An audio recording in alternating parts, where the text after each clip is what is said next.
Assalamualaikum warahmatullahi wabarakatuh. Bismillahirrahmanirrahim. Alhamdulillahirrabbilalamin. Wa bihi nasta'in wa ala umurid dunya waddin. Wassalatu wassalamu ala ashrafil anbiya wal mursalin Sayyidina wa maulana Muhammadin wa ala alihi wa sahbihi ajma'in. Amma ba'du.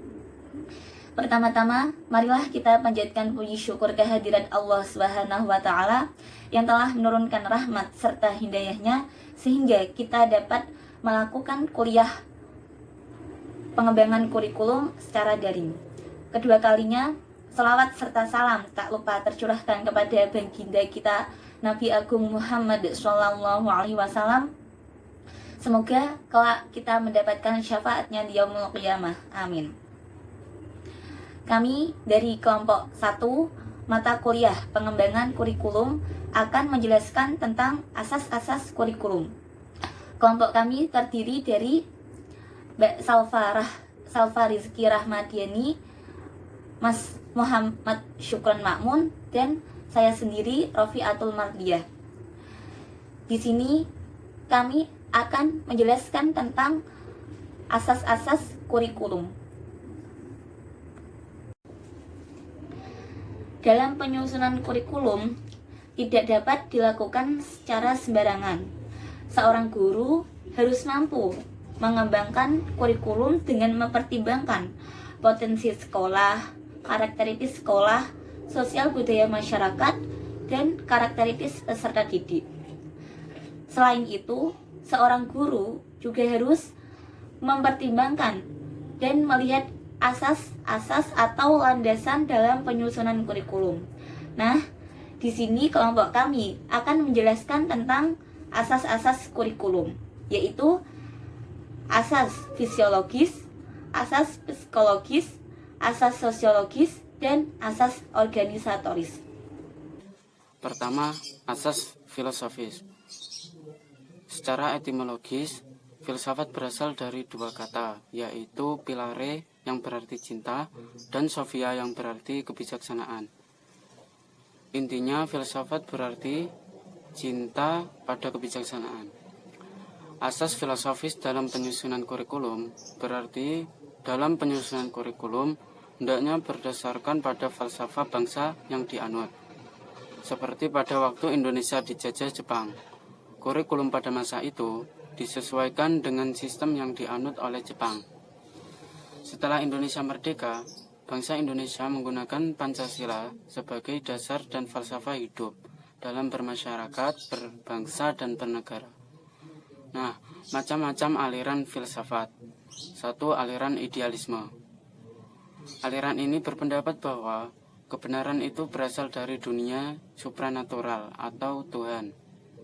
Yang kedua, aliran realisme. Aliran ini berpendapat bahwa pemahaman manusia tentang jagat raya melalui penelitian ilmiah. Yang ketiga, pragmatisme atau utilitarisme.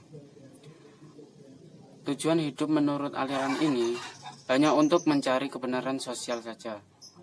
Yang keempat, aliran eksistensialisme. Aliran ini berpendapat bahwa kebaikan itu tergantung dari setiap individu yang melakukannya. Asas-asas kurikulum yang kedua, asas psikologi. Asas psikologi adalah ilmu yang mempelajari tingkah laku manusia. Sedangkan kurikulum adalah upaya dalam menentukan program pendidikan untuk mengubah perilaku manusia itu sendiri. Karena itu, dalam mengembangkan kurikulum harus dilandasi oleh psikologi sebagai referensi dalam menentukan apa dan bagaimana perilaku tersebut harus dikembangkan. Ada dua asas psikologi. Pertama, psikologi anak, kedua, psikologi belajar. Dua asas psikologi ini sangat penting. Yang pertama, psikologi anak. Dalam perkembangan psikologi anak, suasana kelas sangat penting. Dan di sekolah anak diharapkan harus menguasai sejumlah pengetahuan dan merubah sikap yang lebih baik. Jadi, yang diharapkan dari psikologi ini, anak dapat menguasai sejumlah keterampilan yang diharapkan mereka mampu menguasainya. Yang kedua, psikologi belajar. Psikologi belajar merupakan suatu kajian bagaimana seseorang belajar, baik secara individu maupun kelompok. Seseorang dikatakan belajar bila ia melakukan kegiatan yang dapat merubah kelakuan ke arah yang lebih baik. Belajar tidak hanya mengenai bidang intelektual saja, tetapi seluruh pribadi anak, baik kognitif, afektif, maupun psikomotor. Jadi, pendidikan di sekolah diberikan dengan kepercayaan dan keyakinan bahwa anak-anak dapat dididik serta dapat dipengaruhi kelakuannya ke arah yang lebih baik. Yang ketiga adalah asas sosiologis. Artinya, kurikulum yang dikembangkan harus didasarkan pada kebutuhan masyarakat. Kurikulum harus mampu membaca, menjawab kebutuhan masyarakat, sehingga kurikulum harus dirancang sesuai dengan kebutuhan masyarakat.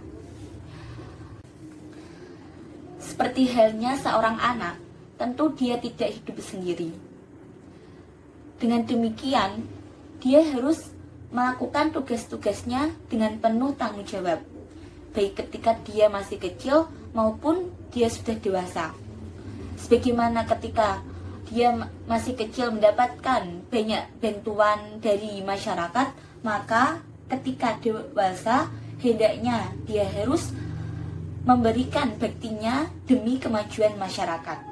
Begitulah asas sosiologis. Sehingga asas sosiologis berperan penting dalam pengembangan kurikulum, karena kurikulum mencerminkan kebutuhan masyarakat. Ada 3 bagian penting yang membentuk asas sosiologis sebagai dasar pengembangan kurikulum, yakni masyarakat, kebudayaan, dan ilmu pengetahuan dan teknologi. Berikut ini masing-masing penjelasan dari ketiga tersebut. Yang pertama adalah kurikulum dan masyarakat. Masyarakat adalah sekelompok individu yang berkumpul dan diorganisasi oleh kelompok mereka tersendiri, serta memiliki kebudayaan tersendiri yang berbeda dengan kebudayaan kelompok yang lainnya.